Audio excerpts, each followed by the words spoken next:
30 horas de este día, miércoles 20 de enero. Les damos la cordial bienvenida a esta nueva entrevista Easy del día de hoy.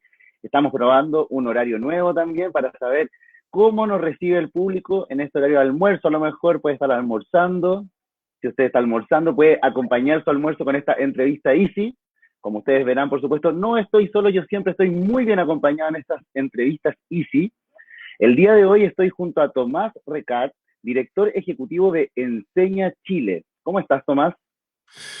Diego, muy bien, muy agradecido por su invitación y por la conversa que vamos a tener.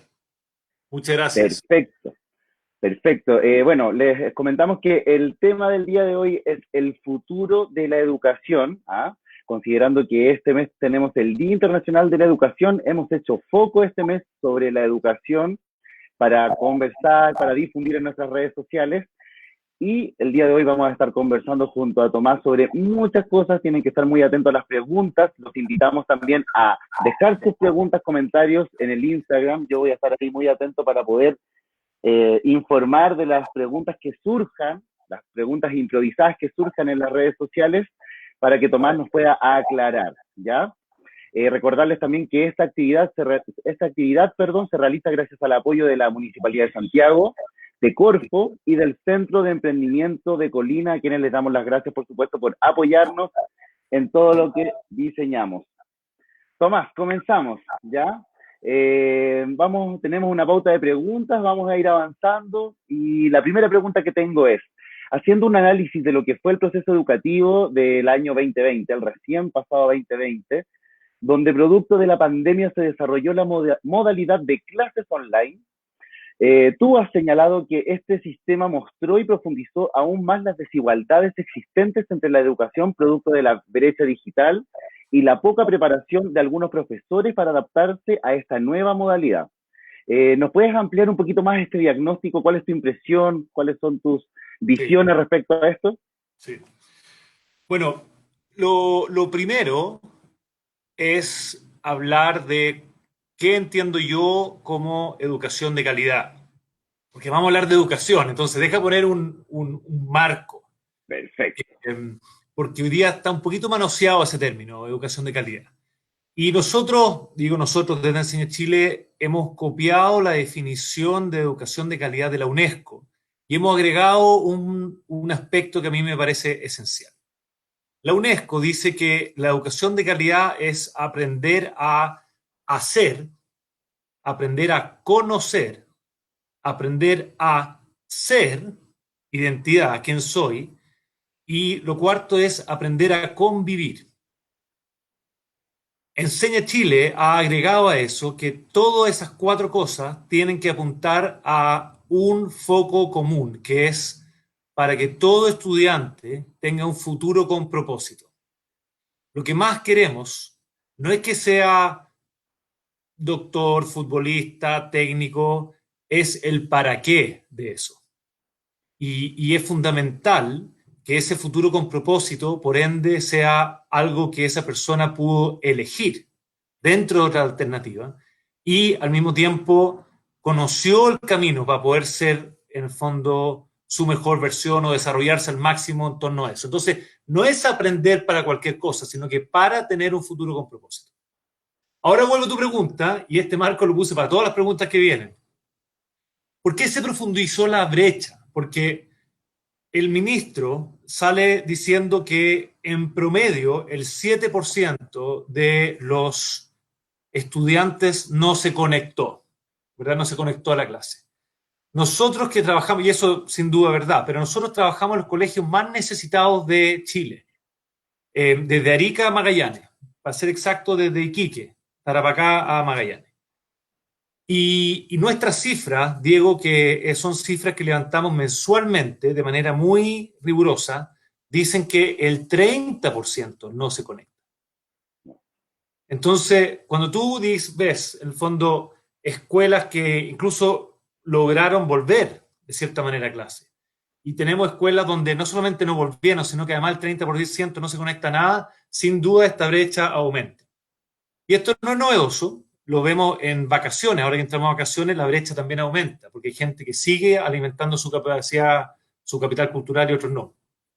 Pero deja de decirte por qué ese 30% no se conecta, para entender dónde está esa brecha. Uno, tú dijiste muy bien, tiene que ver con acceso a Wi-Fi, acceso a computadores, también a acceso a un espacio donde poder trabajar. Tú puedes tener Wi-Fi y computadores, pero si estás en un espacio donde tienes 5 hermanos o hermanas que están atrás, es muy difícil estudiar. No sé si en tu caso te ríes, yo tengo 4 hijos, me ha sido muy difícil trabajar este año, a pesar de tener computador y a pesar de tener Wi-Fi. Pero un cuarto tema, Diego, y aquí me vas a entender por qué partí definiendo educación de calidad, es justamente que los estudiantes no le encuentran sentido a su educación. ¿Para qué conectarme si no me sirve para nada? Y eso no me sorprende porque antes de la pandemia, cuando yo visitaba clases en una escuela o un liceo, también había un 30% que estaba atrás del aula, en el fondo durmiendo, ¿verdad? Haciendo lo que uno ve, ¿verdad? Están así, durmiendo. El profesor hace una pregunta, nadie responde, cara de sueño, audífono, el gorro acá. Entonces, a pesar de que tenían la clase, a pesar de que tenían el profesor, no le encontraban sentido, no le encontraban el propósito. Perdieron la capacidad del asombro, la capacidad de experimentar logro, la capacidad de alegrarse en una clase. Y eso no es por culpa de ellos o de ellas, es por lo que nosotros hacemos en la sala de clase. Entonces, esta brecha se ha aumentado por Wi-Fi, computador, espacio, pero sobre todo por esto, porque la falta de propósito. Por eso la calidad de educación en un futuro con propósito.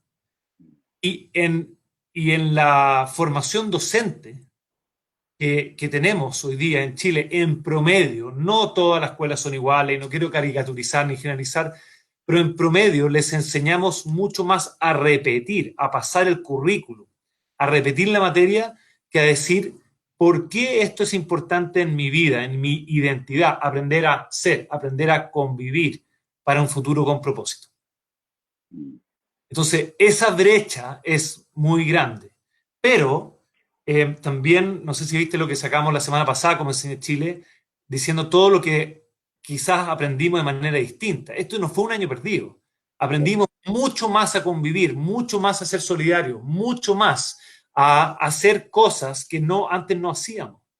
Entonces, estoy muy preocupado por esta situación, pero al mismo tiempo entiendo que estas crisis nos llevan a tener conversaciones como la que tenemos ahora, para replantear cosas de la educación que ojalá sean distintas, en el fondo, post-coronavirus. Exacto. Me parece muy interesante lo que comentas, Tomás, porque tengo sentimientos parecidos a los tuyos. Encuentro que este tiempo ha sido un tiempo difícil, obviamente, de cambios, de adaptarse, adaptación, pero hemos ido valorando el trabajo y como el compromiso de todos, tanto de los estudiantes, de los profesores, de las directrices, de las dueñas de casa. Siento que ha sido un momento para valorar y darse cuenta que todos tenemos igual nivel de compromiso y de validación de lo que uno hace. Encuentro que eso es lo más enriquecedor de todo este tiempo pandémico, por decirlo así. Tomás, muchas familias, educadores y algunas autoridades han demostrado una gran preocupación señalando que este año, el 2020, representó un severo atraso en la formación educacional de los estudiantes, lo que estábamos conversando antes. ¿Tú compartes esta visión? ¿Crees que el 2020 fue un año perdido o podemos reforzar contenidos con lo que estamos conversando? No fue un año perdido porque aprendimos otras cosas. Seguramente si nos hacen una prueba del currículum nacional, quizás nos va a ir peor que antes. Pero si nos hacen una prueba en aprender a convivir, a empatizar, a tener mejor trato, a lo que tú dices, valorizar a nuestros profesores y profesoras, por ejemplo, de lo que hacen. Valorizar, en mi caso, yo cuidé a 4 niños y valorizo tanto a las personas que lo hacen todos los días. Valorizar, por ejemplo, lo que es la escuela no solamente como un lugar de aprendizaje cognitivo, la escuela como un lugar de encuentro entre amigos, amigas, comunidad, un espacio para que nuestros jóvenes tengan en el fondo, desarrollen su propia identidad. Entonces, valorizamos mucho otras cosas. Entonces, no es un año perdido. Aprendimos otras cosas, pero yo entiendo las autoridades y su sentido de urgencia. Lo que a mí me gustaría agregar en esta entrevista es que necesitamos fortalecer a los liderazgos intermedios para resolver esta crisis. Tenemos 12.000 escuelas y liceos, Diego. O sea, el ministro nunca va a poder darle una solución a todos por igual. El ministro lo que hace es hablarle al promedio, hablar en general, pero no va a resolver el problema de cada comunidad. Entonces, aquí lo que se demuestra nuevamente es que los liderazgos intermedios, ¿a qué me refiero? Los equipos directivos son fundamentales para dar los resguardos de salud, que es lo prioritario, y segundo, en el fondo, los espacios para trabajar en conjunto en pos de una pandemia. La situación del colegio en Magallanes es distinta a la situación del colegio en Los Lagos, es distinto en O'Higgins. Una cosa es, uno podría decir, Valparaíso, y otro en la misma región, lo que está pasando en San Felipe de los Andes. Entonces, tenemos que entender que el Estado puede ayudar hasta cierto punto solamente.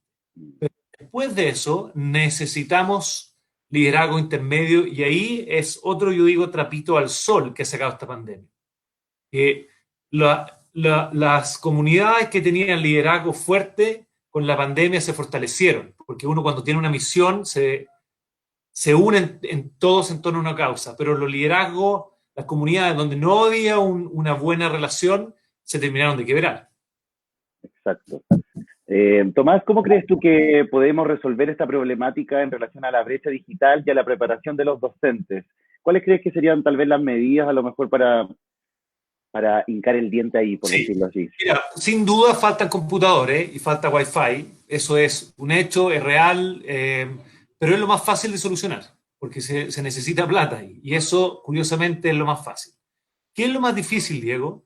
Lo más difícil es entender que el ejercicio docente es un ejercicio de liderazgo. ¿Y qué significa eso? Significa que la persona que ejerce la docencia tiene que estar tomando decisiones en base a un contexto, en base a un diagnóstico, diariamente, si no clase a clase. Y hoy día no estamos formando a nuestros docentes, te estoy hablando de una visión, no te estoy hablando de cosas técnicas, con esa visión de liderazgo, con esa visión de tener que tomar decisiones, con esa visión de hacerse cargo, con esa visión de que no te van a llegar las cosas desde arriba solucionadas. Y por eso yo valorizo y agradezco tanto a los profesores y profesoras de Chile que hacen eso. Y aquí te quiero poner algo bien, se podría decir, específico. Durante la pandemia salió una iniciativa que se llama Aprendo en Casa, liderada por Ana María Ratt, donde terminaron haciendo una lista de las 60 innovaciones que surgieron en base con la pandemia. Y curiosamente, ninguna de las 60 innovaciones vino de una facultad de educación. Todos vinieron de personas haciendo algo en terreno, se podría decir. Y yo quiero ser muy claro de que las personas que trabajan en facultades de educación son personas tremendamente competentes, empáticas, son extraordinarias. Y uno dice, ¿por qué no aportaron dentro de estas 60 iniciativas si son tan inteligentes, tan empáticas, tan entregadas a la causa? Y después uno ve las facultades de medicina. Las facultades de medicina, tú ves que cada día sacan una innovación con respecto a lo que está pasando hoy día en la pandemia. Entonces, ¿cuál es la diferencia? ¿Cuál es la diferencia entre una facultad de medicina y una facultad de pedagogía? Que yo te estoy hablando de la formación de profesores. Son personas igual de inteligentes, igual de capaces, igual de empáticas, igual de entregadas, igual extraordinarias personas. ¿Cuál es la estructura? ¿Cuáles son los incentivos que hacen la diferencia? Y la respuesta, Diego, es que en la facultad de medicina, los profesores que enseñan a otros doctores a ser doctor, siguen ejerciendo la medicina, siguen atendiendo pacientes.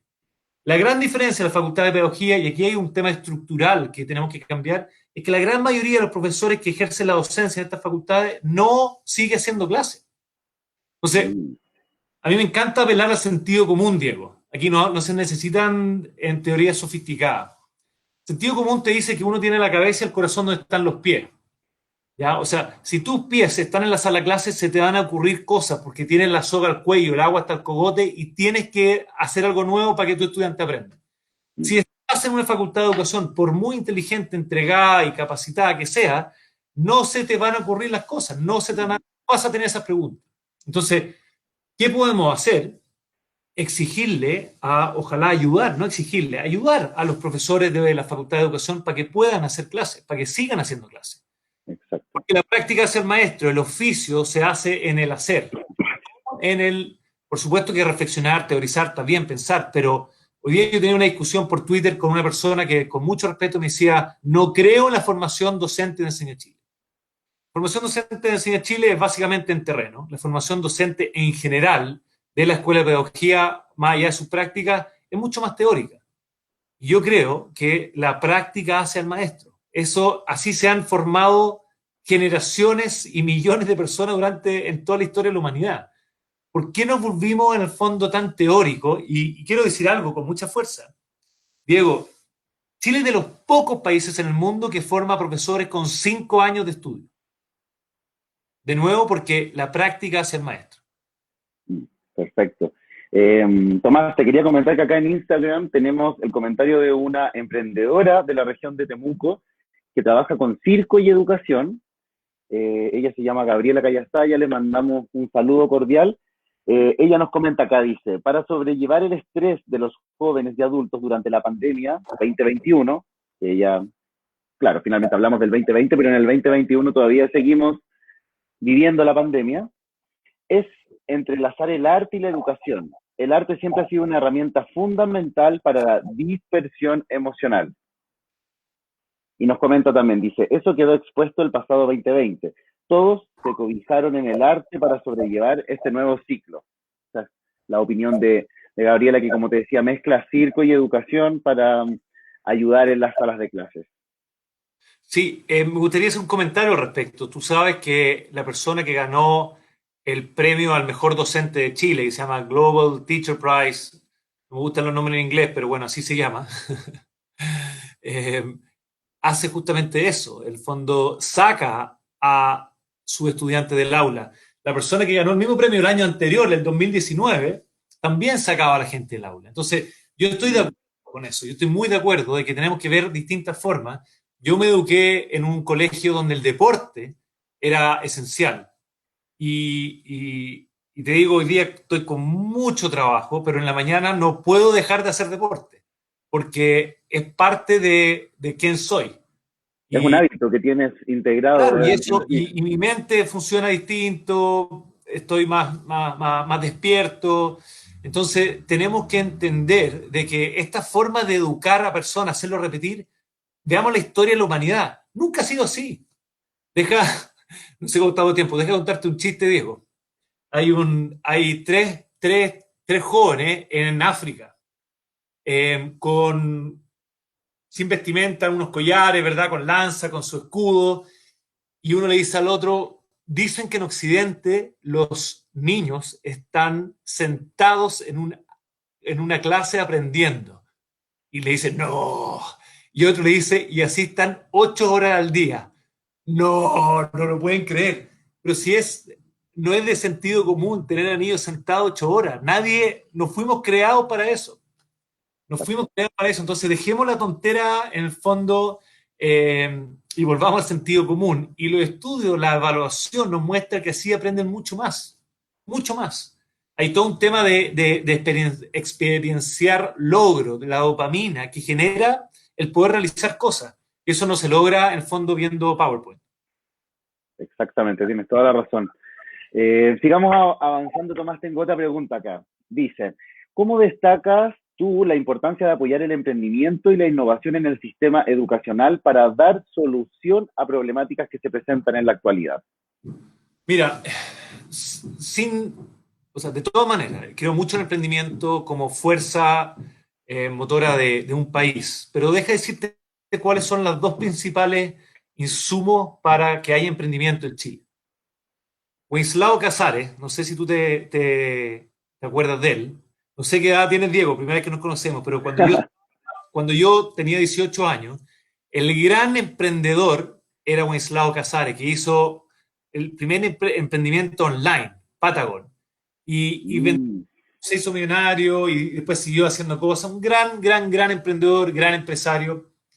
Y él dice que la mejor forma de formar empresarios, hablando de Argentina, donde es enseñándole a los niños y niñas a leer y escribir.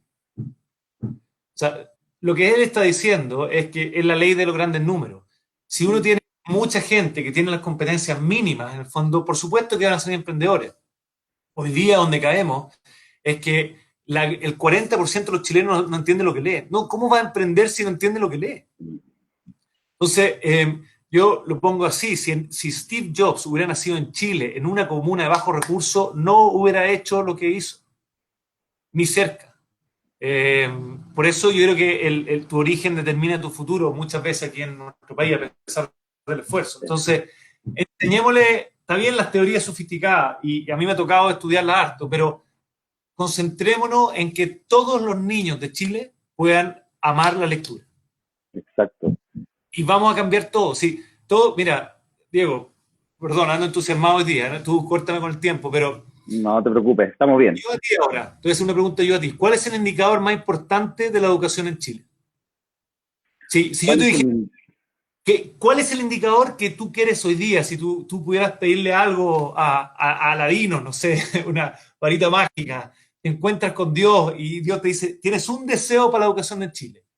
Obviamente que, pero algún objetivo que necesitas subir. ¿Cuál sería y por qué?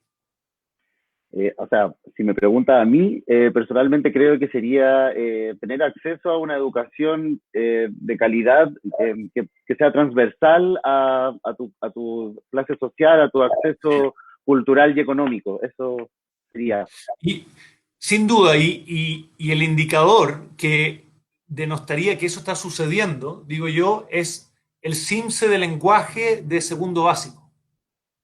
claro, Que si ese sube, todo el resto para arriba va a subir. claro. Es como que si la base mejora, desde ahí todo hacia arriba Exacto, va a ser mucho mejor. exacto. Entonces hoy día estamos apuntando a muchas cosas, ¿verdad? Mm, Pero yo concentraría todos los cañones, se podría decir, a que todos los niños y niñas aprendan a amar la lectura. Eso significa escribir, comprender lo que uno lee. Se van solo, aprenden solo. exacto. Tomás, mira, acá tengo otro comentario, dice como acceso a computador e internet para todos, si la modalidad 2021 es online, tanto para docentes como para alumnos, lo comenta acá un emprendedor. Y también tenemos otro comentario acá de Neurocaricaturas, que también le mandamos un saludo, dice, tampoco la educación es inclusiva, hay personas con déficit atencional o que funcionan mejor de noche, y en este caso no se deberían poner pruebas en la mañana temprano. ¿Qué opinas de este comentario tú, Tomás? Eh, Me encantaría que esa persona viviera lo que vive un profesor. Estudiantes que aprenden de manera distinta. Claro, Eh, yo trabajo en docencia y mi señora, mi esposa es profesora.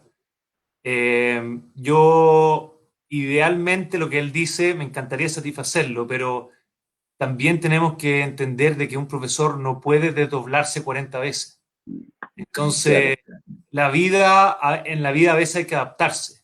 Y si tienes problemas en el fondo en la mañana, acuéstate más temprano, pero no claro. podemos exigir más a los profesores que ya están con un nivel de trabajo y esfuerzo bien, bien, bien grande. Oye, Tomás, y ligado al apoyo que estábamos comentando antes del emprendimiento y la innovación, y bueno, en relación al trabajo que hacemos como Santiago Innova, ¿cuál crees tú que es la importancia de dar acceso o sea, de dar espacio, perdón, a la innovación y al emprendimiento local, considerando que nuestro país tiene miles de realidades escolares distintas, lo que estábamos comentando hace un minuto? Sí, yo creo que un poco está relacionado a la pregunta anterior, ¿verdad? El emprendimiento es el motor de un país. Eh, pero para que haya muchos emprendedores, tienen que saber leer, escribir, sumar, restar, dividir y multiplicar. 40% no entiende lo que lee, el 85% está retrasado del currículum nacional.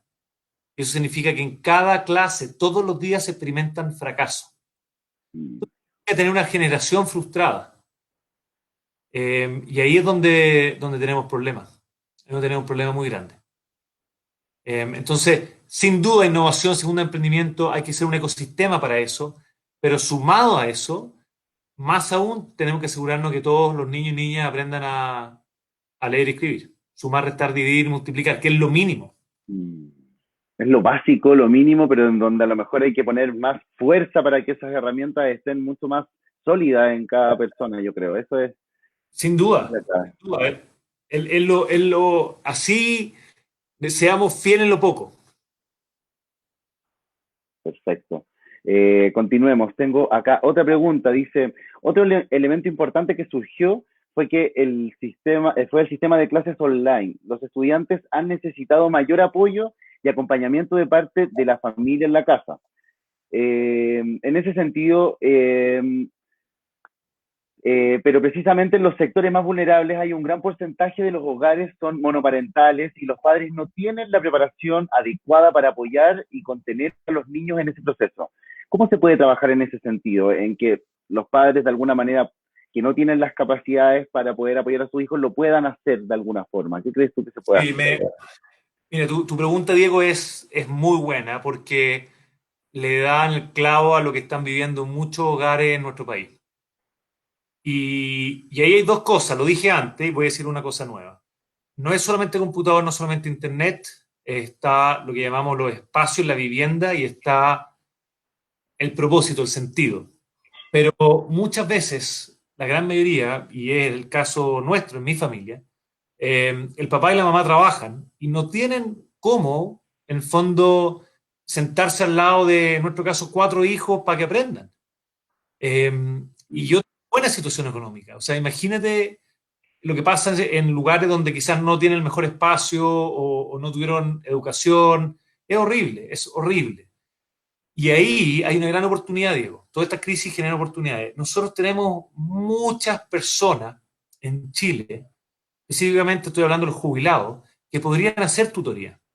Hoy día, en el fondo, poder juntarse, hay mucha gente que estaría encantada de poder pasar un par de horas con un par de estudiantes para darle sentido a esa materia, darle eh, hacerlo experimentar logro. Y ahí estamos haciendo un proyecto justamente para, ojalá, 50.000 personas, 50.000 mentores con estudiantes que quieren estudiar, pero no entienden el cómo y el para qué. Oye, Tomás, ¿y tú te refieres a personas que tal vez estén jubiladas, personas que ya estén como fuera del mundo laboral y que quieran apoyar a jóvenes y a niños en la educación? Sin duda, sin duda. O sea, Perfecto. muchas personas jubiladas con mucho capital cultural, con mucha experiencia de vida, que podría aportar, ni te explico. Entonces, estamos buscando la manera de canalizar esa ayuda hacia estudiantes que hoy día quizás perdieron con justa razón el sentido. Perfecto. Me parece una medida muy interesante, Tomás, la que comentas, porque es cierto, claro, hay muchas personas adultas que de repente se sienten un poco inútiles o como que podrían hacer muchas más cosas y claro, son personas que tienen un bagaje cultural, educativo muy grande que tal vez podrían ayudar de manera muy interesante a niños, a jóvenes, a mejorar estas herramientas que decías tú, que son básicas, o sea, leer, escribir, sumar, restar, multiplicar, dividir, y que claro, con el tiempo uno va viendo que esa base no está muy sólida en las personas. Así es, así es. No, no nos quebremos la cabeza tratando de resolver grandes problemas. Gastemos nuestro tiempo, nuestra energía en que todos aprendan a leer, a escribir, a sumar, dividir, multiplicar y restar, y vamos a tener un país con mucho mejor educación. Tomás, por otro lado, algo que se presentó en forma transversal en los escolares de diferentes niveles fue la poca motivación por aprender, lo que hablábamos también antes, por conectarse a las clases. ¿Cuál es tu recomendación para que esto cambie y verdaderamente se pueda lograr un avance en la formación de los alumnos? Bueno, en el corto plazo, ojalá que el profesor apunte sobre todo al sentido, al para qué. Yo creo que estamos empecinados en pasar materia, empecinados en estar al día con el currículum y Claro. nosotros tratamos de enseñar algo sofisticado y la base no está buena. Mm. Lo que pasa es que la persona se frustra. Cuando enseño Pitágoras y no sabe sumar, es frustración y frustración y frustración. Y en el proceso de aprendizaje, experimentar logro es fundamental. Es eso lo que te genera dopamina y eso es lo que te permite querer seguir aprendiendo más. Hoy día la dopamina, Diego, es Candy Crush, son los juegos de pantalla. Entonces competimos contra eso. Claro, Y ahí es donde el profesor ojalá permita a sus estudiantes dos cosas, sentido y logro, sentido y logro, sentido y logro, sentido y logro. Pero para eso, en esta batalla muy desafiante, necesitamos cambiar las facultades de educación, que entiendan el ejercicio de liderazgo y no, en el fondo, hoy día, a mi juicio, una labor muy, muy repetitiva, muy desde la ejecución y no desde la toma de las decisiones a partir de lo que veo en el contexto. Un líder diagnostica antes de actuar. Un líder no entra y hace lo mismo todos los días. No, un líder diagnostica antes de actuar. Y tenemos que formar el ejercicio de pedagogía, ante todo, es un ejercicio de liderazgo. Enseñar es liderar. Y si no entendemos eso, nunca vamos a poder resolver el problema, con o sin coronavirus. perfecto. Tomás, mira, acá Neurocaricaturas, que es un emprendedor de Santiago Innova, pregunta, tal vez el logro no debería ser una nota. ¿Qué opinas de esto? ¿El logro no una nota? Claro, que no se reflejara en una nota. Mira, las notas no son malas o buenas, sino que depende cómo la usamos. Entonces, la nota sí puede ser buena cuando le comunica al estudiante que está mejorando. Cuando yo antes Mm, 5 y saco un 5,3, la nota es extraordinaria. Cuando la nota es mala, cuando, por ejemplo, y esto pasa mucho, cuando tengo puro 7, pero en verdad no aprendí nada. mm, Cuando la nota es mala, cuando tú como persona vales a partir de la nota que te sacas, muchas veces nos hacen sentir así. Tú eres tonto, por lo mismo, tú eres inteligente. No eres tonto, eres inteligente, te va bien en la matemática o no, pero cuando tú etiquetas a una persona, básicamente le dices, no te esfuerces porque ya está todo listo, está todo hecho. Entonces, esta obsesión de nuestros senadores de tratar de legislar por las notas o legislar para que nadie, en el fondo, nadie repita, depende del contexto. A veces las notas son buenas, a veces es bueno repetir. Si yo no aprendo nada y no tengo ningún amigo en el colegio o en el curso, repetir puede ser una tremenda, tremenda solución. Entonces, de nuevo, insisto en liderazgo intermedio que tomen las decisiones y no en el fondo iluminados que creen que saben cómo están los 12.000 colegios en Chile. perfecto. Tomás, a principios de este mes se realizó la prueba de transición para el ingreso a la educación superior. El subsecretario de Educación señaló que con este nuevo proceso se da inicio a un nuevo sistema de admisión más equitativo, considerando diversos cambios como la eliminación de un tercio de los contenidos de las pruebas obligatorias, la habilitación del 10% de mejor rendimiento de una generación escolar para postular centralizadamente, la disminución de la ponderación mínima y un aumento en la admisión especial. ¿Cuál es tu opinión respecto a esta nueva prueba de admisión? ¿Crees que estos cambios realmente promueven un sistema más justo y equitativo?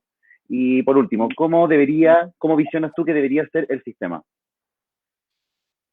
Bueno, son varias preguntas, pero voy a Son tratar de varias. abordarlas eh, entendiendo de dónde viene la desigualdad. ¿Ya? Sin duda, una prueba puede exacerbar la desigualdad. Así lo era la PSU. La PSU exacerbaba la desigualdad si tú la comparas con la PAA, la prueba de aptitud académica.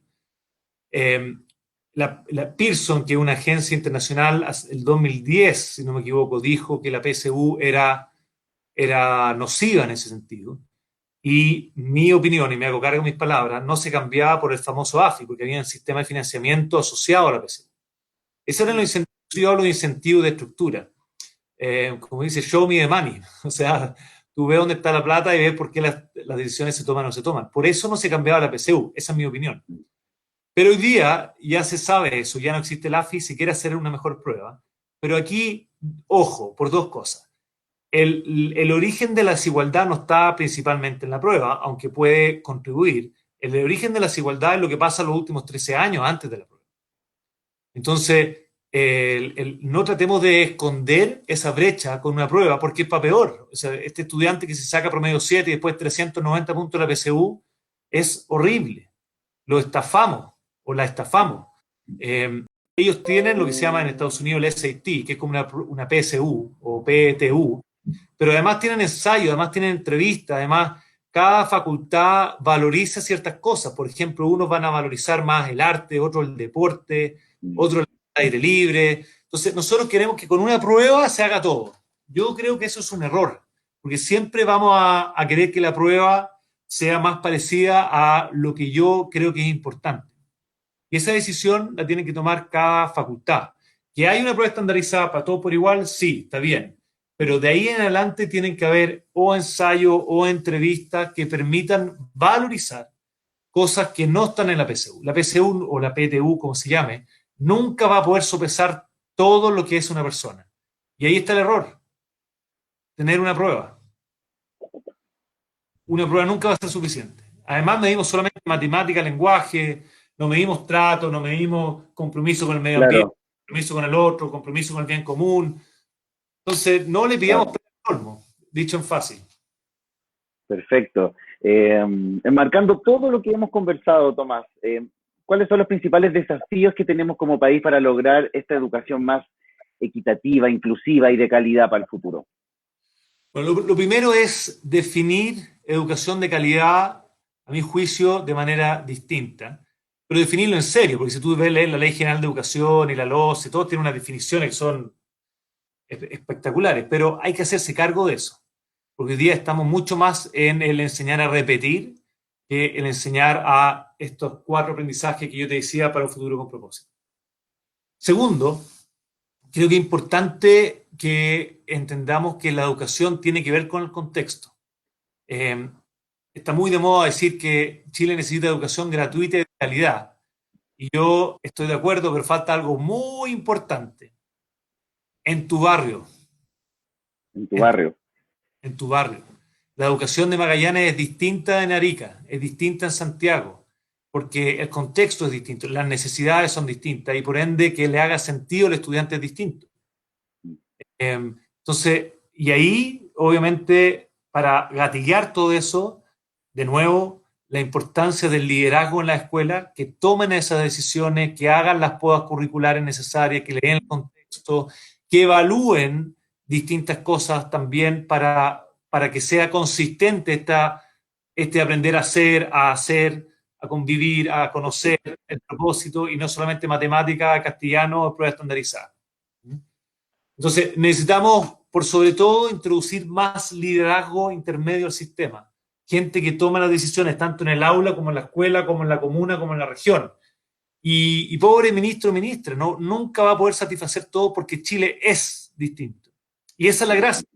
Esa diversidad es lo que hace tan rico Chile. Entonces, necesitamos, en fondo, en tener esa visión y pasar a la acción desde ahí. Y hoy día estamos, a mi juicio, con un norte equivocado. No entendemos bien hacia dónde estamos apuntando para cualquier lado y somos muy inconsistentes. Y algo que no he mencionado, me dijiste la PTU. Al final, eso, a mi juicio, es la estructura y el mecanismo y el incentivo más grande que hay en nuestro sistema de educación. Cuando el ingreso a la universidad sea una prueba estandarizada, van a estar todos apuntando a eso. Y ahí es donde no vamos a aprender, no vamos a seguir aprendiendo como debiéramos. Oye, Tomás, ¿tú estimas que se deberían hacer grandes cambios al currículum educacional establecido por el Mineduc? Mira, hay, hay, hay que entender que el aprendizaje tiene un componente longitudinal y un componente de profundidad. O sea, hay una serie de materias que hay que ver, pero hay que generar habilidades con esa materia, el saber qué hacer con lo que yo conozco. Y hoy día, en ese balance, yo me atrevo a decir que el currículum tal cual como está tiene mucho más longevidad, o sea, es más largo que profundo. Y yo mis cálculos, no sé si estarán bien, en Finlandia tú pasas una pregunta cada 45 minutos, en Chile son 3 por cada 45 minutos. Puedo estar equivocado, pero no estoy tan equivocado. O sea, hay un tema de que es demasiada materia. Pero la culpa no la tiene necesariamente el currículum, la tiene qué hacemos con ese currículum. Porque nadie te obliga a pasar todo el currículum. Y todas las escuelas que le ha ido bien te dicen, el currículum es una referencia, pero yo me concentré de que el objetivo de aprendizaje que pasara se aprendieran bien. O sea, una cultura centrada en el aprendizaje versus una cultura centrada en pasar la materia. Y yo me atrevo a decir, es medio polémico lo que voy a decir, pero lo digo con fuerza y me hago responsable de esto, es que hoy día la gran mayoría de la escuela está centrada en pasar materia y no en cuánto han avanzado en aprendizaje mis estudiantes. Y cuando tú estás concentrado en pasar materia, generas frustración en tu estudiante. Cuando tú estás concentrado en que tu estudiante aprenda, genera logro, dopamina, adicción, quiero aprender más. Y es triste, yo te lo dije, 85% de los estudiantes en Chile están atrasados, según lo que yo manejo. Entonces, eh, hay que decirlo con fuerza esto, porque llevamos demasiados años en los mismos errores. Eh, Diego, hemos gastado 2 veces más por estudiante. Hoy día en la educación pública son 250.000 por niño. No hemos subido nada, nada, nada, nada, nada, nada. Mm, No vamos a mejorar haciendo lo mismo. Y más recursos no se trata. Hoy día tenemos muchos recursos, pero lo estamos gastando mal. exacto. Oye, Tomás, ha estado muy interesante la entrevista. Te doy las gracias por haberte tomado el tiempo. Ya estamos a menos de 15 minutos de terminar. Tenemos un par de preguntas, pero acá en Instagram también hay otro emprendedor que tiene un comentario que te quiero compartir. Dice, ¿cómo reforzar los objetivos transversales? Hoy en día no tienen importancia o no tienen el foco. ¿Qué opinas tú, Tomás? Mira, o sea, nadie te obliga a ponerlo si nadie te obliga a sacarlo, ¿verdad? Ahí, de nuevo, tiene que ver con el discernimiento de los liderazgos intermedios. Pero al mismo tiempo, yo insisto que si la prueba de selección universitaria no considera esto, no hay un incentivo para hacerlo. Eh, Lamentablemente es así. Lamentablemente Mm, la gente no es tonta, sabe que lo importante es que entrar a la universidad y pone su ficha ahí. Y eso es pan para hoy, hambre para mañana. mm, Si es que se habla mucho de objetivos transversales, el SIMS hoy día tiene un 30% que en teoría habla de esto. Si de verdad queremos hacer un cambio ahí, que las universidades empiecen a pedir otro tipo de instrumentos de ingreso. Porque o si no, las palabras se las lleva el viento. Cuando tú estás ya atrasado, ya hay una brecha, tú necesitas sacar mejor matemática. Eso es lo que pasa. Entonces, no valorizamos muchas cosas que tienen nuestros estudiantes, que hoy día el currículum no los mide, no porque no los quiera medir, sino que porque hoy día tenemos todas nuestras fichas en una prueba. exacto. Oye, Tomás, ¿qué características deben tener los profesores, docentes o agentes de cambio, llamémoslos, para esta etapa que como sociedad estamos viviendo? Eh, yo creo que, a ver, diría dos cosas. Hoy día estamos viviendo un proceso de escritura de una nueva constitución. Y la constitución actual parte diciendo algo que yo creo que nadie está en contra. Dice, todo ser humano nace con, con libertad, igualdad, en dignidad y derecho. Sin embargo, hablando con estudiantes, lo que ellos más echan de menos es el trato. No lo tratan con igualdad de derechos, o sea, no se sienten libres, no se sienten iguales ni en dignidad y derecho, porque según la comuna donde vive, según lo que trabajo, según el ingreso que tengo, entonces ellos no están pidiendo en el fondo eh, grandes recursos, están tratando que te traten como un igual, que te traten como una persona. Entonces el trato y no significa que se necesitan más derechos, o sea, no estoy diciendo eso, pero lo que los estudiantes me dicen es trato, trato. El libro de Desiguales de la PNUD, del PNUD liderado por Osvaldo Larrañaga, dice justamente eso. Dentro de todas las desigualdades que hay hoy día en Chile, la más fuerte es el trato. Segundo, eh, efectivamente los derechos no se cumplen. Derecho a la educación, derecho al medio ambiente, al agua, etcétera. Pero aquí no nos podemos quedar solamente en los derechos. Tenemos que entender por qué esos derechos no se cumplen. Y ahí hay un tema importante con el Estado de Chile. Eh, Nosotros queremos que la empresa se modernice, que el tercer sector, Corfo está trabajando en eso, pero hoy día una iniciativa que se llama Tenemos que hablar de Chile dice que el Estado se ve muy lejano, se ve muy poco efectivo y no se hace responsable por los problemas que tienen las personas. Y el Estado, la constitución actual, dice que debiera estar al servicio de las personas y de promover el bien común. Eso tampoco sucede.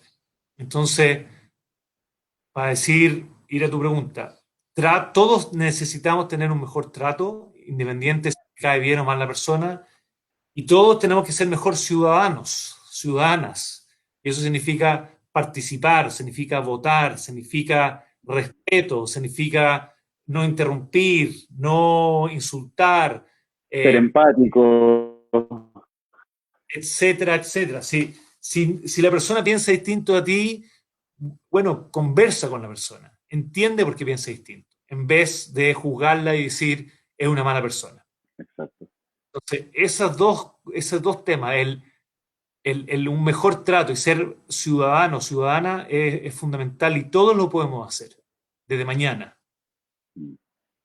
Oye, Tomás, ya estamos terminando ya, pero esta pregunta me parece muy interesante en relación a lo que estábamos conversando también.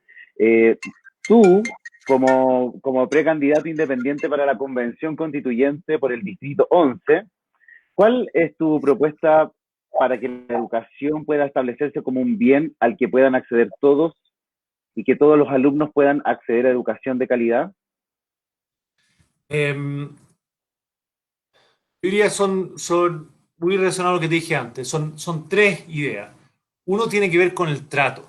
Y tú me dices, pero eso no tiene nada que ver con la Constitución. Bueno, es la idea, ¿verdad? O sea, tenemos que entender de que hay cosas que no van a la Constitución, que son necesarias para un mejor país. Sin embargo, en el proceso constitucional tiene que haber gente que cree en lo importante que es el proceso, lo importante que es el trato, porque así vamos a tener una constitución mucho más representativa de todo y todas. Segundo, lo hemos hablado aquí también, tiene que ver de que desde el punto de vista, la Constitución, a mí me gusta como dar una definición inicial, ¿te acuerdas que hablé de educación? La Constitución básicamente habla de dos cosas. Yo creo que la gente hoy día no sabe esto, que uno habla de derechos y deberes y dos habla de cómo se distribuye el poder. Cuanto a derechos y deberes, efectivamente nuestros derechos y deberes, aunque se declaren presentes, aunque se declaren que son iguales para todo y todas, eso no es así. Entonces, por eso yo voy al tercer punto de la distribución del poder, porque a pesar, yo te puedo aquí vender educación, y yo creo que educación es un derecho, no solamente un derecho, sino que el derecho fundamental. Yo creo que educación es lo primordial, es la base de todo. Sobre eso se construye, sobre el aprender a convivir, el ser, el hacer y el conocer, ¿verdad? Futuro con propósito. Sobre eso tú construyes, pero eh, esto no funciona porque el poder está mal distribuido. Está mal distribuido principalmente porque la democracia está hecha para que la mayoría gobierne y para proteger a la minoría. Eso es en simple. Pero hoy día nuestra democracia muchas veces hace que la minoría gobierne. Y a mi juicio, el gran ejemplo de todo esto es el Congreso hoy día, con un mecanismo de elección no mayoritario. No gana el que tiene más votos, gana lo que se llama la proporcional. Gana gente que tiene 1.000 votos, el 1%, el 5%. Entonces le hablan a su nicho y no están preocupados, como dice la Constitución, del bien común. Entonces, mi propuesta ahí, en el tercer punto, es sencillamente más y mejor democracia. Pero eso significa entrar a trabajar en los partidos. Los partidos no quieren soltar lo que tienen porque tienen poder. Pero hoy día, tú para ser partido necesitas 40.000 firmas, pero en elecciones votan 4.000 personas. Eso no puede ser. Eso no Ojo lo que voy a decir ahora, también en los gremios, el Colegio de Profesores tiene 217.000 profesores hoy día en Chile y gana una lista con 5.000 votos. No puede ser. Hoy día el presidente del Colegio de Profesores salió diciendo no vamos a volver hasta fase 5. 5.000 personas votó por él y habla por todos los profesores. No puede ser. Después, mejor, más y mejor democracia también en el Tribunal Constitucional. El Tribunal Constitucional que vela por que lo que diga la Constitución se haga. Su elección son 4 personas y no necesariamente por mérito, sino que también por, en el fondo, cercanía, por ejemplo, el presidente o la presidenta al presidente del Tribunal Constitucional lo elige el presidente. Entonces, esas cosas no ayudan a distribuir mejor el poder. Y lo que queremos es una democracia participativa, pero no teniendo elecciones todos los fines de semana, ni primarias todos los fines de semana. Queremos, Claro. yo digo lo mínimo. Lo mínimo es que funcionen los gremios que están en el Estado, funcionen los partidos y funcionen los 3 poderes. En base a la mayoría. En base a que la democracia, al final, es que gana el que más votos tiene. Y es el menos malo de los sistemas. Pero hoy día no es así. Hoy día, en la misma lista de convenciones constituyentes, no ganan los que tienen más votos. Entonces es complejo. Es muy complejo ese. Oye, Tomás, nos queda muy poquito, pero tengo una pregunta acá para que le respondamos rápidamente a una emprendedora que se conectó un poco tarde y dice, no sé si ya lo comentaron porque ingresé tarde, como te comentaba, pero hay que desarrollar la inteligencia emocional. ¿Crees que en los colegios se está desarrollando lo suficiente? Eh, la inteligencia emocional, eh, hay que, de nuevo, definirla porque están metiendo todo en ese canasto. Pero lo que yo más quiero decir es que la inteligencia emocional se desarrolla en las relaciones humanas. Las relaciones humanas son la base de todo lo que hacemos, la manera de convivir. Entonces, y dicho en simple, es que se forman a partir del ejemplo. Entonces, tener un ramo de inteligencia socioemocional es lo más poco efectivo que hay. Ojalá, en cambio, entendamos que el profesor de matemática, de ciencia, lenguaje, lo que sea, quiera o no, está desarrollando habilidades socioemocionales en la manera que se relaciona y en la manera, volvimos al trato, en la manera Perfecto. que entiende que es un profesor de educación cívica, en la manera que entiende que es un profesor que modela valores y que lo que dice, lo que hace, finalmente es lo que va a marcar, el mensajero es el mensaje, no sé si he escuchado eso, Diego. Sí, Lo sí, que lo he escuchado. va a marcar a su estudiante no es cuánto sabe la materia, es cómo él se relaciona con su estudiante. Y ahí es donde tenemos que hacer un switch muy, muy importante. Wow, esta entrevista da para seguir, la verdad, pero ya estamos finalizando, ya estamos completando la hora de entrevista que nos permite la red social Instagram. Tomás, darte las gracias, por supuesto, por haberte tomado el tiempo, el espacio, sin duda un tema muy interesante que a todos los que tenemos relación con jóvenes, con niños, con personas que se están formando o no también, nos interesa, nos sirve y habla de la sociedad que estamos construyendo y de la cual estamos avanzando. No sé si te gustaría decir algo breve antes de terminar esta entrevista Easy del día de hoy. Mira, yo creo que Chile puede ser un mucho mejor país si hacemos bien lo básico. No tratemos de encontrar teorías sofisticadas para resolver un problema complejo. ¿Y qué es lo básico?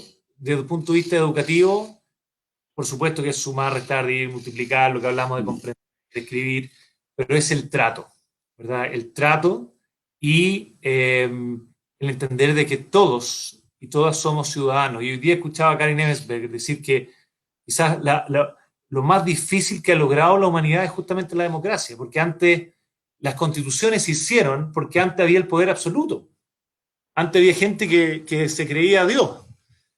Todavía hay gente que se cree Dios, pero la constitución es justamente para distribuir el poder, para que el poder no esté en algunos o algunas. Entonces, Ok, eso formarlo desde chico, desde chica. Eso y no es que hay que formarlo, eso se forma. Lo que pasa es que hay que formarlo bien. Entonces, si nos preocupáramos del trato y de entender de que somos ciudadanos, otra canción estaríamos escuchando.